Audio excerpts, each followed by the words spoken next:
Salve, salve rapaziada pro quarto episódio do Porquê Valdemar. E hoje a gente tem vários assuntos, né? Estamos habituados. A gente vai começar falando da Premier League, que teve uma rodada que está concluindo agora, enquanto a gente está gravando. Está rolando Manchester 2-0 no Liverpool, enquanto estamos gravando, né? Conhecendo o Manchester, pode ser que ele tome uma virada até o final do jogo. É o maior clássico da Inglaterra, né? Sem dúvida alguma. Sem dúvida alguma, o maior clássico da Inglaterra. Mas o Klopp começou mal. Eu acho que o Liverpool começou mal. Eu acho que ele perdeu um grande jogador nessa janela. E tá sentindo falta dele agora. Sim, a saída do Mané realmente faz falta. Ele queria novos ares, ele conquistou tudo que ele podia pelo Liverpool, né? Foi pro Bayern, onde eu acho que o futebol dele ainda pode crescer. Mas o Liverpool começou com 2 empates, até onde a gente está gravando, uma derrota, né? Então, acho que isso pesa muito. A vantagem para Liverpool, que é um time que vai brigar pelo título, é que o Manchester City deu uma tropeçada, embora tenha sido um jogo muito interessante, Jogo né? muito bom, jogo muito o Newcastle abre 3-1 de vantagem, o Manchester City vai lá buscar e fica, cara, um ritmo frenético até o final do jogo. Eu assim. acho que só não virou o jogo porque cansou. Deu uma perceber, foi nítido que cansou, né? Você deixa abrir 2 gols de vantagem, pô, teu time tem que virar a correria, cara. E aí ele, até o Bernardo Silva, que fez um jogo muito bom, jogou numa posição bem diferente, mas destacar sempre o De Bruyne, né? Parece que não erra nunca, parece que não tem um jogo abaixo, sempre faz o jogo alto nível, pra médio, pra alto nível sempre. Que tem o terceiro gol, acho que é o de empate, que é um passe dele absurdo. Não, ele é um jogador fora de série, cara, o De Bruyne.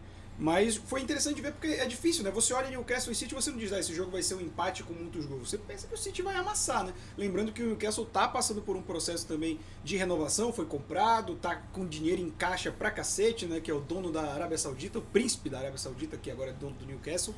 E ele, nos próximos anos, ele pode dar um trabalho aí, né? Pros grandes, né? Pro Big Six. Isso mesmo, que é... Mas eu vi o jogo e o que o Bruno Guimarães jogou não tá escrito, né? Ele foi dominou o meio campo ali desse jogo. E ele é figura carimbada na Copa, tenho certeza absoluta disso. Sim, mas quem tá surpreendendo também é o Arsenal. Não que esperassem que o Arsenal fosse fazer uma temporada ruim. Pelo contrário, todo mundo achou que o Arsenal ia fazer uma temporada boa. Mas se no final da terceira rodada você dissesse, o Arsenal é o líder? Ganhou as 3. Talvez nem todo mundo... Eu não iria acreditar com certeza, mas o time tá jogando bem. Eu vi agora esse último jogo dele, que foi essa vitória sobre o Bournemouth. Cara, o Arsenal jogando direitinho, fazendo uma triangulação muito boa, pressionando no campo de ataque. Você não teve mais gols por questões de goleiro. O goleiro realmente fez algumas boas defesas. Você tinha, às vezes, a falta de sorte de um atacante, pegava mal na bola, mas o Arsenal pressionando, com a linha lá em cima, jogando um futebol que eu não vi o Arsenal jogar tem muito tempo. Eu lembro dos últimos anos do Wenger. É o Wenger, né? Wenger. Que o Arsenal sempre jogou com aquela posse de bola, aquele toque rápido, triangulação, velocidade. E a gente viu tá vendo um pouco disso que eu acho que eu citei no primeiro episódio e no segundo episódio aqui, que o quarteto ofensivo do Arsenal é muito bom e ele vai dar essa dinâmica pro jogo mesmo, né? Que o Gabriel Jesus não é um centroavante que fica parado, o Odegaard é um meio de criação mais veloz, Sim. Saca muito veloz de um lado, o Martinelli do outro, então eu acho que o Arsenal tá dando liga. E outro resultado surpreendente aqui da rodada, o Leeds meteu 3-0 no Chelsea para a surpresa de muitas pessoas. O Leeds, que foi um time que subiu, teve todo o lance com o louco Bielsa, né? Ele tem rua com o nome dele em Leeds e tal. Não conseguiu fazer um bom trabalho, o clube se despediu dele. Eles dois, né, o clube e o técnico, decidiram que seria melhor seguir caminhos diferentes. E agora uma vitória dessa, óbvio, isso não significa nada na terceira rodada, mas é impressionante ver que o Leeds mantém uma mínima organização de um time que veio da Championship depois de anos brigando, né, como é o caso do Nottingham Forest, que também até agora tem um empate, uma derrota e uma vitória, mas o Leeds ele tá organizadinho, o Bielsa deixou uma casa arrumada, sabe, ele não deixou terra arrasada, mas talvez o futebol dele, que era justamente, ele é o louco Bielsa por causa disso, ele jogava de igual para igual pro Manchester City, cara. E aí tinha jogo que ele ia jogar com o Bournemouth, ele ia ganhar de 4-0, mas ele ia tomar de 5 do City. Então na Premier League, que é muito equilibrada, não cabe isso. Mas eu ainda quero ver como é que ele vai se comportar, porque ele perdeu os 2 principais jogadores. Ele perdeu o Calvin Phillips ali, que fica na frente da zaga, fazendo a saída de bola e a marcação, o primeiro homem de marcação, que é um excelente jogador, foi pro City para repor o Fernandinho, inclusive. E perdeu o principal, né, que é o Rafinha, que foi pro Barcelona. Então quero ver como é que o Leeds vai se comportar nesse campeonato, porque muitas das vitórias do Leeds da temporada passada, o Rafinha tem total mérito na permanência, que o Leeds chegou a flertar com um rebaixamento já na temporada passada, né? Então esse ano eu tô bem curioso para saber como é que ele vai sair sem o Rafinha. Até o momento não trouxe nenhuma reposição à altura assim para substituir o ponta brasileiro. Mas a gente vai ficar nessa dúvida aí do Leeds com o Rafinha. Aí, fazendo um apanhado geral aqui, Tottenham ganhou em casa do Wolverhampton né? Tudo bem, Normal. Esperavam um jogo melhor, mas 1-0, gol do Furacão. Hurricane quebrando E recorde. Crystal Palace ganhou do Aston Villa em casa. Everton empatou com o Nottingham Forest. Eu acho que bom pro Nottingham Forest. e eu acho que o Everton Championship. vai ter dor de cabeça esse ano. Perdeu o Richarlison, né? Sendo que ano passado já brigou pra não cair. Já quase caiu, né? Talvez caia esse ano, viu? Se livrou ali nas últimas rodadas. E é o grande rival assim, da cidade do Liverpool, né? Sim. Fulham, que subiu agora, acabou de ganhar do Brentford, né, de 3-2. O Brentford que conseguiu permanecer na Premier League da temporada passada para essa. Leicester perde em casa pro Southampton, em que todo o Leicester ainda manteve a base. Eu vi um dado interessante do jogador do Leicester, que é o James Maddison, que é o meia do Leicester. O Leicester, na Premier League, ele tem apenas 14 gols de falta. Não, no futebol inglês, no modo geral, só tem 14 gols de falta. E 7 foram do Maddison. Rapaz. Ele é o cara que mais fez gol de falta na história do Leicester. Gente, O segundo, metade, cara. e o segundo colocado tem 1, ou seja, todos os outros têm 1. Então são 7 jogadores com 1 e ele com 7 gols. Impressionante. E depois veio o Arsenal, que ganhou, né, fora de casa do Bournemouth. Aí tem o Leicester, que ganhou do Chelsea. E o Brighton, que ganhou do West Ham fora de casa, Fora de né? casa. O West Ham, que é uma equipe sólida, né? Sempre de meio de tabela ali da Premier League. Já faz muitos anos que não cai. É uma equipe que eu gosto das cores do uniforme, eu acho bem bonito. E, cara, a gente não tem como dizer como vai terminar o jogo, né? Do Manchester e Liverpool. Mas permanecendo esse resultado que tá agora, com o Manchester ganhando 2-0, é um sinal de alerta pro Liverpool e um respiro de alívio gigantesco pro United, né, que apresentou o Casemiro pra torcida antes do jogo. Casemiro que vai fazer um pé de meia bacana com esse Manchester em decadência aí, porque o cara que vai pro Manchester hoje ele tá preparado pra sofrer. Eu falo isso como alguém que acompanhou o Manchester do início dos anos 2000, aquele final dos anos 90. Torcedor do Manchester, né? Sim, com certeza. Eu passei a ver mais o Manchester depois daquela final do Mundial com o Palmeiras. Pô, um time maravilhoso de se assistir, mas que não tá sabendo se reerguer. Eu não vejo esse Manchester se tornando competitivo nos próximos anos. Se o Ter Stegen for esse treinador mão firme que se diz dele e tiver boas janelas, aí eu acho que o time pode melhorar.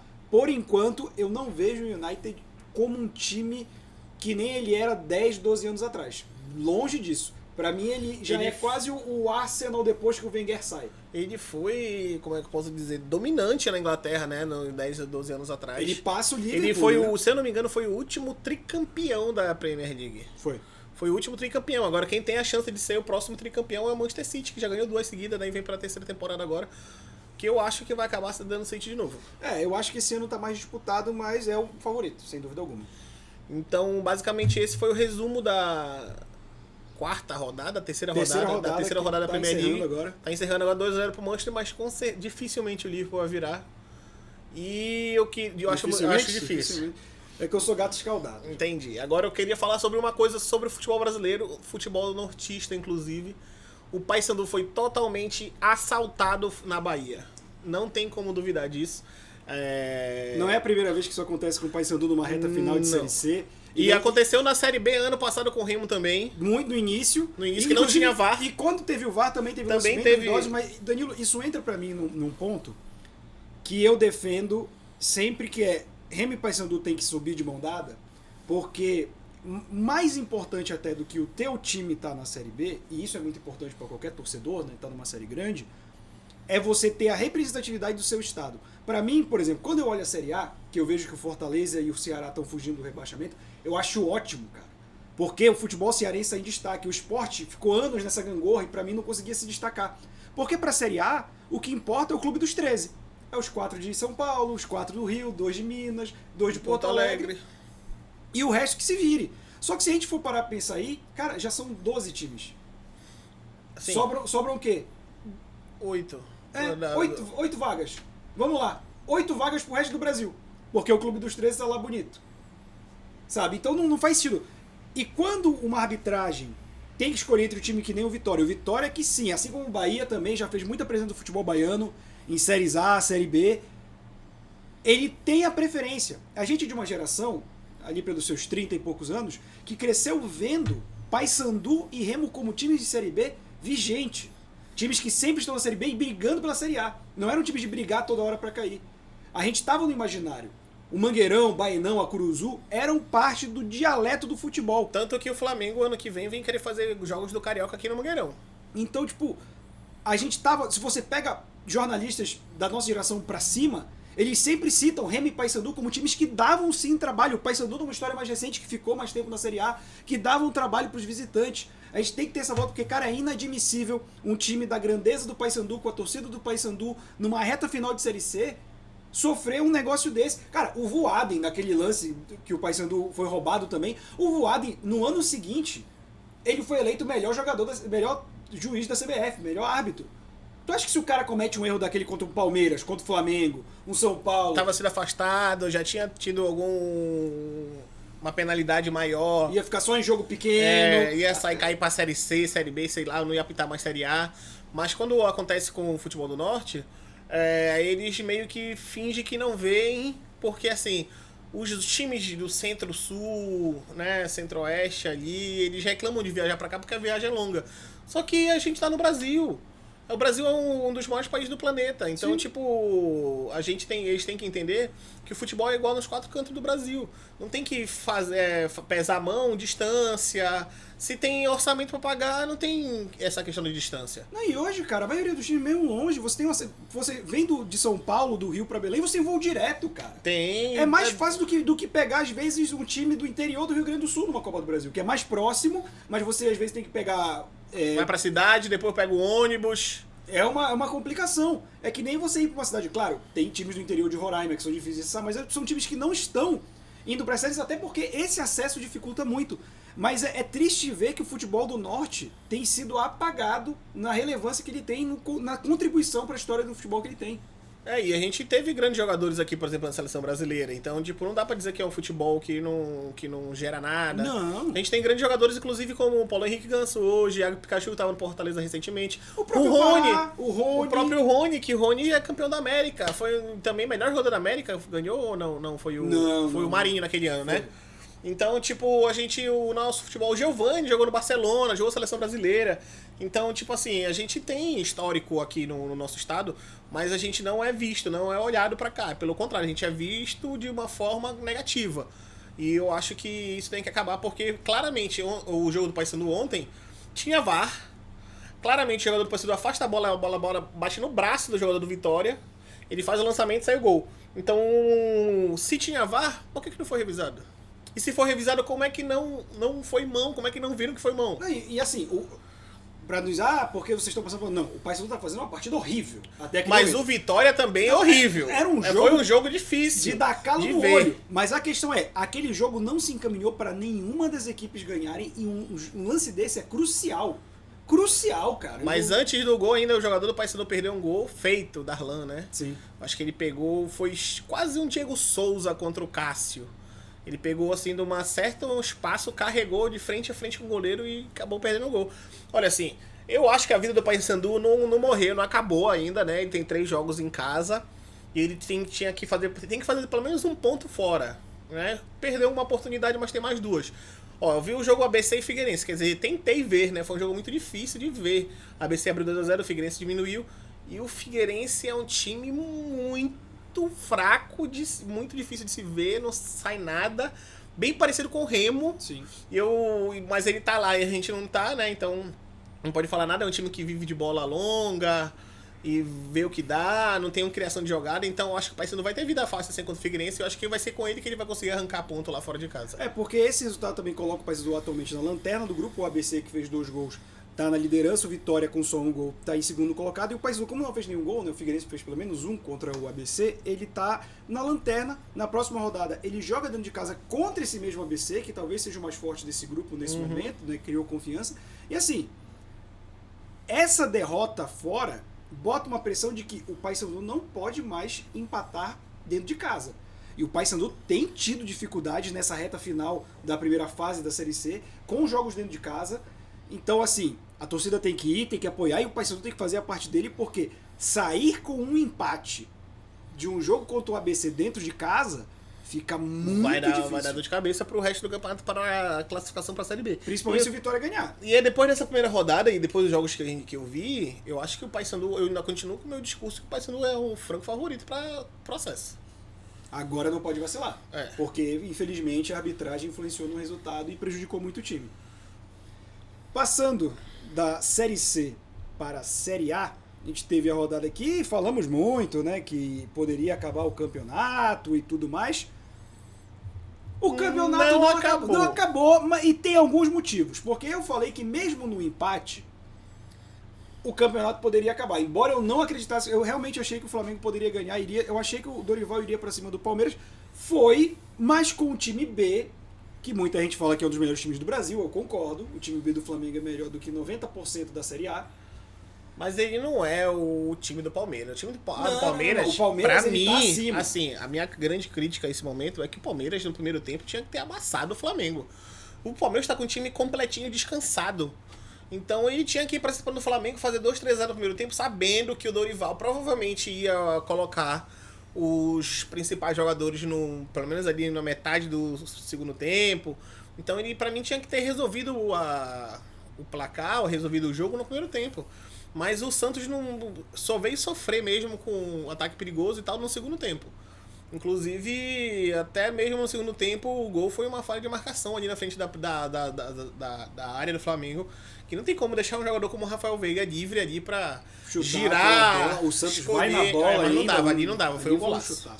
Mas o meu problema com o Palmeiras é que o início de jogo foi um jogo bom de ver.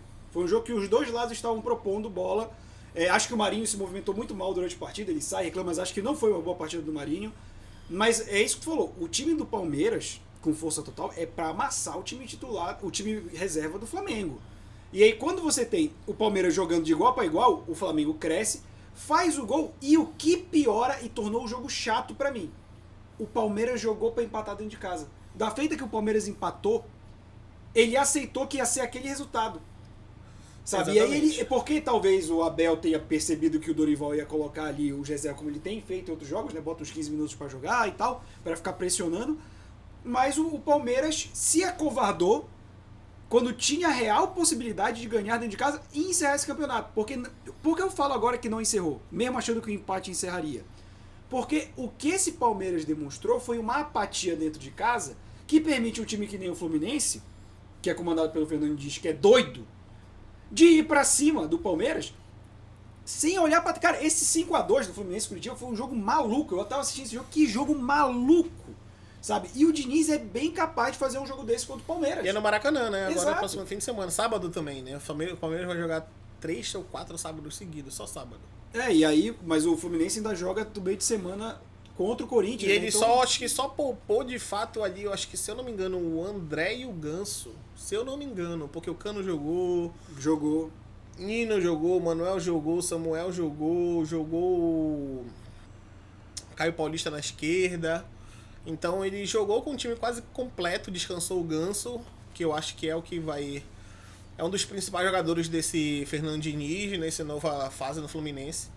E eu acho que vai ser um jogo bom de ver quarta-feira, viu? Fluminense e Corinthians. Também acho, mas o Palmeiras é como se ele tivesse a 100 por hora e esse empate foi um break que colocou ele a 80. Então os atrás não são tão velozes, mas se eles forçarem um pouquinho, eles conseguem encostar, sabe?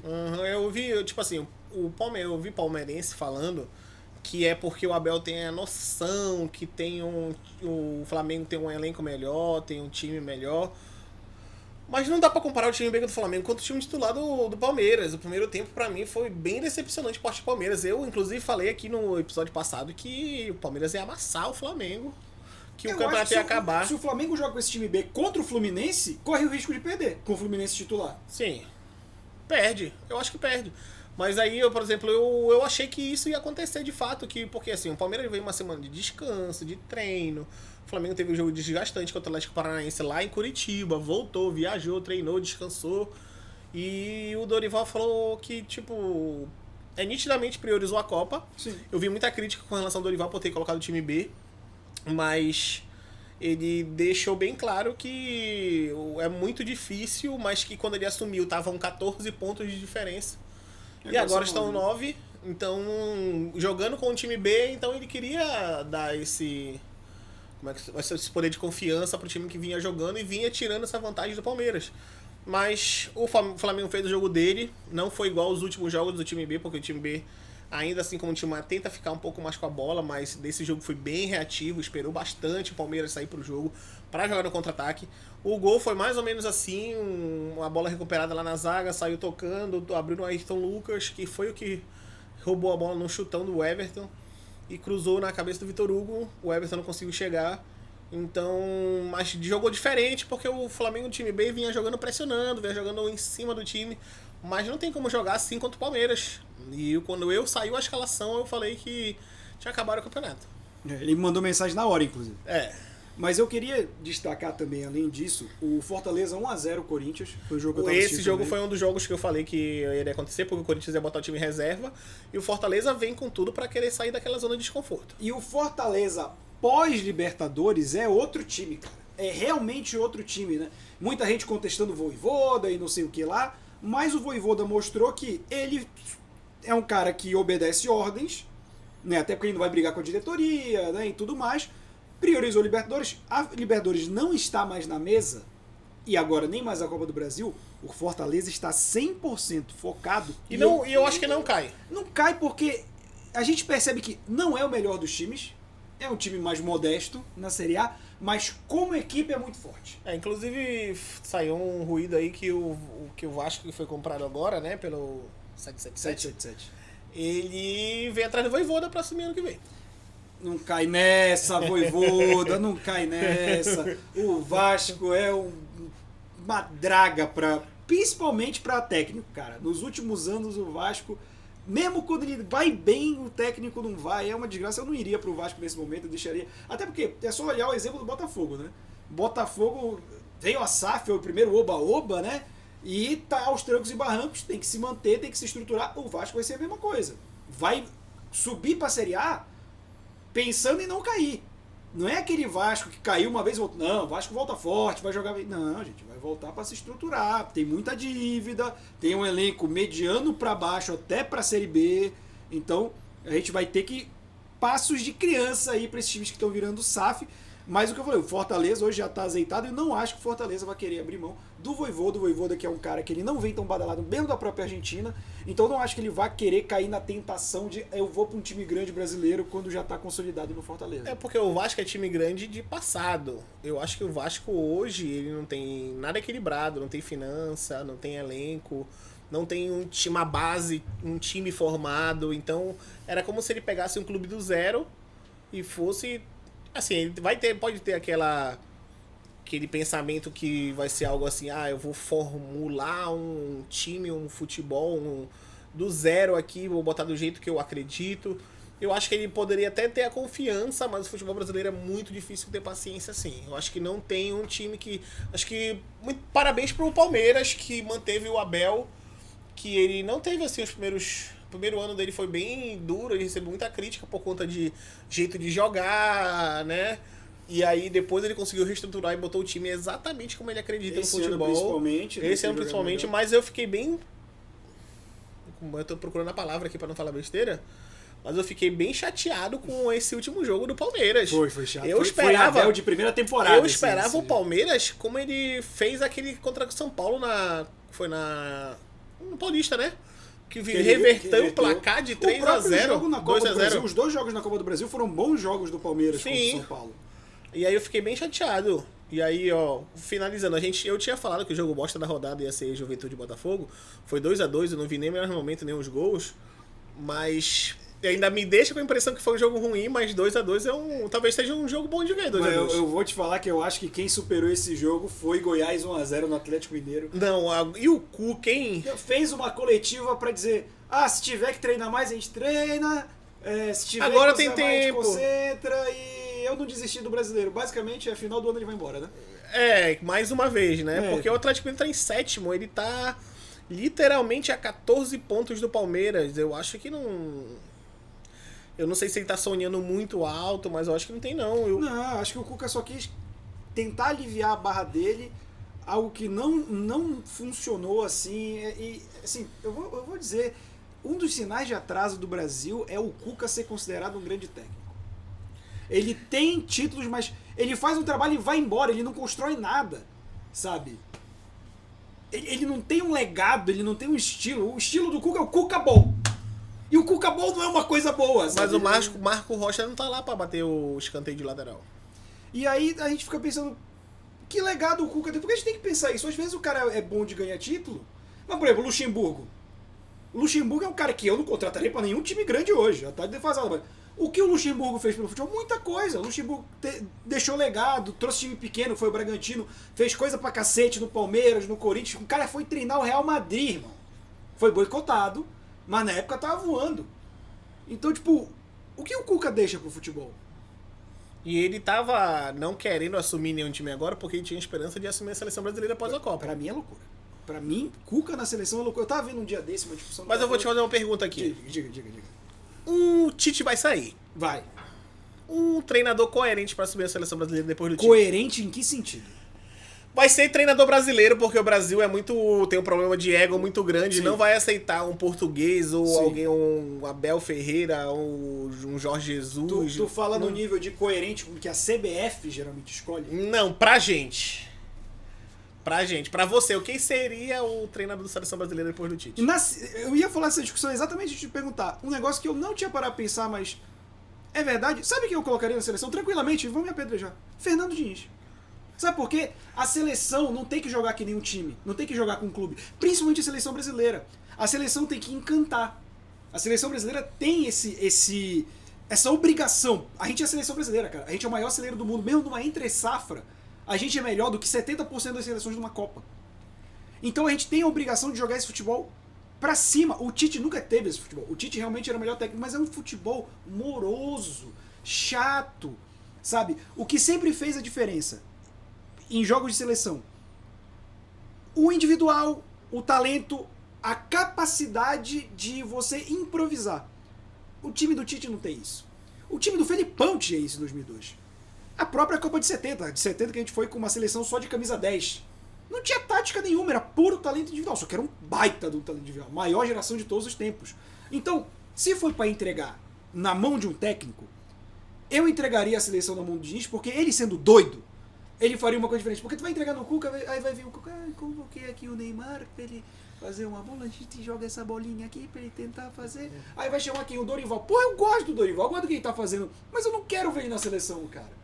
Eu vou Ele te não tem nada falar pra seleção. que eu não me vem na minha cabeça. Ninguém. Não me vem, assim, brasileiro não me vem em minha cabeça. Assim. Que bom, porque se fosse um ano passado, 2 anos atrás, era Renato Gaúcho que eu falar. Renato Gaúcho da seleção. Também nunca fez porra. Eu acho que, tipo assim, o Brasil vai ter uma dor de cabeça bem grande agora. Eu espero que ele não invente um medalhão ou não invente um técnico novo. Odair Helman. Gosto de Odair Helman. Não venha um Carille. Não, nossa, cara. Porque ele fez isso com o Dunga, né? O Dunga nunca tinha treinado ninguém. O Dunga é inexplicável na seleção. A não ser que ele traga o Felipe Luiz, aposente da lateral esquerda, e veja vir e segue na seleção. É, do jeito que a CBF faz, porque tem os dois, né? O que eu queria, o que a CBF faz. A CBF, eu não duvido que chame o Cuca. A CBF tava querendo colocar o Xavi, né? Como auxiliar do Tite pra assumir, ele não quis. Mas ele não quis. Ele já ia, logo depois da Copa, assumiu a seleção brasileira. Mas eu acho que vai ficar essa incógnita, a gente vai ter essa discussão ainda, porque provavelmente vai ser alguma surpresa, assim, porque se nenhum nome vem forte, então provavelmente é surpresa. Com e certeza. aí, pra finalizar a rodada, a gente teve o quê? Só destacar aqui, teve Santos 1-0 São Paulo, e eu assisti esse Sansão. jogo. O São Paulo já joga feio quando ele quer buscar o resultado e retrancar. Quando ele não quer buscar o resultado, é mais feio ainda, cara. Esse Sansão foi feio, irmão. E a estreia do Soteldo? Soteldo, ele propôs jogo. O Santos não ajuda, mas ele jogou bem, foi uma boa estreia. Soteldo fez aquela dancinha ali dele pelo meio. Sambou na esquerda. Sambou, puxou a marcação, atraiu pra ele, o que criou mais jogadas pro Santos. Mas o Santos não vai sair disso, né? O Santos vai ficar ali, o meio de tabela vai brigar por uma Sul-Americana, talvez. Eu não vejo esse Santos. Mas ele caladinho já tá ali em 8º. Né? E o São Paulo tem que se cuidar, que o São Paulo já tá em 12º. Ele tá literalmente a 6 pontos ali do Avaí, que é o primeiro da zona, e o Avaí joga hoje contra o Internacional em casa, né? Aquele jogão de segunda que a gente tá de ressaca, chega em casa depois do trabalho, liga a TV. Porque é o único jogo que tá passando, se obriga a assistir. Avaí e Inter vai ser aquele jogo de complicado, né? 0x0, meio a 0. Como a gente falou, teve um 2-2 aí que foi duvidoso, mas eu não sei como vai ser. Se a gente também teve outro empate, que foi Atlético Paranaense e América Mineiro. O América Mineiro é um que vai comendo quieto, né? Ele fica ali pelo meio de tabela, eu tava vendo esse jogo. O Atlético jogou pra frente no começo do jogo, né? Pablo perdeu um gol assim absurdo. Pablo, normal. Fez um gol que a bola sobrou do pé dele em cima da linha, então isso teve que colocar pra dentro do gol. E pegou um gol de bike. É verdade. Segundo gol de bike seguido do Filipão. No mesmo ponto que o Pedro fez a bike no mesmo ponto, no mesmo lado da trave. Então o Filipão o Filipão já é questionado. Mas ele jogou um time pra frente, jogou com o que eu acho que deveria ter jogado contra o Flamengo. Que é a trinca de meio ali atrás do Pablo com Terãs, Coelho na esquerda e na direita o Canóbio. Então e mais o Pablo na frente. Então eu acho que era como tinha que começar com o Flamengo e jogar pra cima e se joga assim com o Flamengo ia tomar 4. Mas se joga do jeito que jogou, perdeu também. Então, mas a gente tentar e ficar próximo ali de fazer o gol, de botar uma pressão. Porque se o Atlético Paranaense faz o que ele normalmente faz contra o Flamengo na Arena da Baixada, no começo do jogo, que é pressionar e fazer o primeiro gol, é outro jogo. Então o Flamengo não ia ter esse domínio que teve. O Flamengo praticamente não sofreu contra o Atlético Paranaense lá. Então, o Atlético fez um bom jogo, mas no meio do segundo tempo pega um gol de bike ali do América Mineiro. Aí depois o Bragantino empata em casa com o Ceará. Então Bragantino que empata em casa com o Ceará, que tem um lance curiosíssimo. A gente teve um pênalti cobrado 3 vezes nesse jogo. Primeira cobrança, teve invasão e foi gol de rebote. O goleiro rebateu, o jogador do Ceará chuta pra dentro. Aí o juiz manda repetir por causa da invasão. Chuta no outro canto, o goleiro defende, mas o goleiro se adiantou. Volta o pênalti de novo, troca o cobrador, aí é gol de pênalti do Ceará. O mesmo pênalti cobrado 3 vezes na mesma partida. Brasil. Puro suco de Brasil, né? A gente tem o clássico do Centro-Oeste brasileiro também. Atlético Goianiense Cuiabá. Cuiabá. A gente já comentou aqui também que teve o 2-2 do Juventude Botafogo, 5-2 do Fluminense e Curitiba e 1-0 do Goiás no Atlético Mineiro. E bora ver a próxima rodada? Vamos. E que tu queria comentar o que antes? Eu, na verdade, só ia comentar da Copa do Brasil. Não ia também puxar a próxima rodada, até porque a gente vai gravar sexta, já pega a rodada do final de semana. Ah, então vamos. Queria só dizer que quarta-feira, super quarta. Super quarta, eu acho que vai ser 2 jogos um atrás do outro, né? Sim, 7h30, 9h30. 7h30, 9h30, 7h30 Fluminense e Corinthians no Maracanã. E São Paulo, Flamengo no Morumbi. Na 9h30. Claramente o São Paulo é o time mais fraco dos 4 que sobraram. E a disparidade dele para o Flamengo é maior do que dele para qualquer outro que sobrou. Então o São Paulo realmente se deu muito mal nessa chave. Eu acho que vai ser um jogo que o Rogério Ceni vai tentar fazer o que ele já tentou fazer com o Flamengo, que é tentar segurar. Só que ele sabe que não pode levar o resultado do Maracanã. Então quando o São Paulo tentar se abrir, isso se ele conseguir se consolidar defensivamente, vai tomar gol. Eu acho que o São Paulo não tem Miranda, que é um elo ali na defesa do São Paulo, foi expulso, né, contra o América Mineiro. Mas ele tem um zagueiro muito bom, que é o Diego Costa. Acho que é isso, Diego Costa. Que eu gosto muito, porém eu acho que o São Paulo não tem time. Ele vai depender daquela bola assim pra área, pro Caleri e o Luciano brigarem ali, sobrar uma bola e fazer o gol. Eu vi o último jogo do São Paulo contra o América Mineiro, inclusive, que foi lá no... que roubaram o Coelhão. A gente tava vendo aqui. Que inclusive o São Paulo não jogou absolutamente nada. Fez 2 gols, achou 2 gols. E depois abriu mão de jogar também. Abriu mão de jogar e o América Mineiro é um time que não estava conseguindo construir e mesmo assim fez 2 gols, teve um a mais e não conseguiu virar o jogo. Então o São Paulo eu acho que é um time que está bem limitado. Acho que o Rogério não tem muitas peças assim que podem... ele faz bem com o pouco que ele tem, mas ainda assim ele toma decisões duvidosas. Mas eu acho que ele tá literalmente abrindo mão do Campeonato Brasileiro. Ele já largou, assim, ele tem que ser... Só que assim, se ele não for campeão de um dos dois, da Copa do Brasil ou da Sul-Americana, ele não vai jogar nem Sul-Americana no que vem pelos resultados que ele tá tendo no Campeonato Brasileiro. Então ele tem que ter essa noção, né? Porque a Copa do Brasil eu acho que ficou um pouco difícil pro São Paulo. O Flamengo vem jogando futebol muito bom. Eu acho que hoje é o melhor futebol do Brasil jogado. Não consigo comparar com outro time. O Palmeiras vinha nessa crescente muito grande, mas os últimos resultados do Palmeiras e as últimas formas de jogar, assim, não parece que já até tá tentando voltar para aquilo que o Abel sempre fez, o futebol mais reativo. Mas bora ver, porque eu acho que foi só esses 2 jogos aí, 2 últimos do Palmeiras. Mas aí eu acho que o São Paulo vai ter muita dificuldade com o Flamengo. Não é um time que não tem como comparar. O time titular do Flamengo com Arrascaeta, Everton Ribeiro e Pedro ali. Eu acho que o Gabigol não tá numa fase muito boa. Eu acho que ele não tá bem, se sentindo bem deslocado para essa função que ele já fez muitos anos no Santos. Porque ele estava acostumado a ser a referência, ser o 9, receber todas as bolas que o Pedro tá recebendo. Mas a conversão do Gabigol com relação ao Pedro é muito maior. E o outro jogo já eu acho que é em aberto. Fluminense e Corinthians pra mim é aberto, qualquer um dos dois pode passar, os dois têm um futebol muito parecido, o Vitor Pereira sabe mexer as peças, o Diniz é doido, e eu acho que vão ser dois jogos interessantíssimos de acompanhar. Eu acho que vão ser 2 jogos abertos. Também. O Fluminense não joga se defendendo onde quer que ele vá. É um time que sempre vai querer ficar com a bola, vai querer morder. E eu acho que, inclusive, é o adversário mais difícil pro Flamengo nessa. Se for para chegar na final da Copa do Brasil, Flamengo e Fluminense vai ser mais difícil do que Flamengo e Corinthians. Mas o Fluminense ele vai correr atrás da bola, que é a identidade do time. Ele vai pra cima do Corinthians. E também quando for Itaquera, vai pra cima também. Vai atrás da bola, vai pra cima, não vai se defender. É um time muito agressivo. Tem um artilheiro que o Cano tá numa fase assim, a gente já tinha falado que ele no Vasco era o único jogador que se salvava do Vasco, né? Antes do Vasco cair. Sim. Mas esse ano ele tá absurdo, é o maior, ele teve um momento aqui que ele ficou o maior artilheiro do ano do mundo. Sim. Não só do Brasil, mas do planeta inteiro. Então, assim, acho que o Fluminense ele tá numa fase muito boa. O Ganso voltando, o Arias que ele pegou e o Arias e fez esse, eu nunca tinha ouvido falar nesse jogador. E o que ele tá jogando de bola é muito, muito grande. O André, que veio da base também, é um volante assim, estilo João Gomes, joga muito. Então eu acho que o Fluminense vai com o resultado positivo daqui no Maracanã, mas nada definido. E se você quiser saber o que a gente achou dos jogos que vão rolar no meio da semana, é só conferir, porque encerramos o Porque Eu Vou Demais de segunda-feira. Lembrando que estamos aqui toda segunda e sexta, em todos os agregadores de podcast, no YouTube, com os cortes nas redes sociais. Então fica ligado que sexta-feira tem muito mais, né, Danilo? É isso mesmo, e qualquer coisa pode comentar aí, pode chamar a gente de maluco, de doido, de que não sabe falar nada, mas essa é a nossa opinião. Então é isso, muito obrigado e até a próxima. Até sexta.